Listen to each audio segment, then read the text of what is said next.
Mumbai Pune express वेवर अपघातांची मालिका सुरूच आहे। आज दिनांक 24 मे रोजी सायंकाळी या मार्गावर भीषण दुर्घटना घडली आहे। एका भरधाव वेगात आलेल्या ट्रकनं 6-7 वाहनांना जोरदार ठोकर देत हा अपघात केला।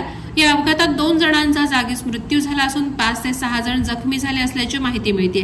मिळालेल्या माहितीनुसार मुंबई पुणे एक्सप्रेस वेवरून पुण्याहून मुंबईकडे ही वाहनं जात असताना खोपोली पोलीस स्टेशनच्या हद्दीत बोरघाटात फूड मॉलच्या अलीकडे हा अपघात झालाय। या अपघातात एक ट्रक, 3 बस आणि 3 कार अशा एकूण 7-8 वाहनांचा समावेश असल्याची माहिती मिळते। या अपघातात 15 वर्षीय मुलीसह एका महिलेचा मृत्यू झालाय। हा अपघात इतका भीषण होता की अपघातग्रस्त वाहनांचा अक्षरशः चेंदामेंदा झालाय।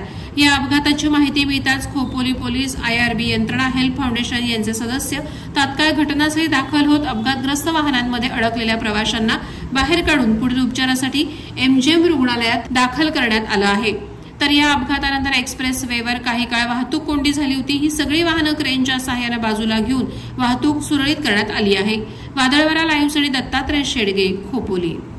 नवी मुंबई व रायगड जिल्ह्यातील ताज्या बातम्या आणि घडामोडींसाठी सबस्क्राइब करा वादळवारा लाईव्ह चॅनल आणि दाबा बेल आयकॉन।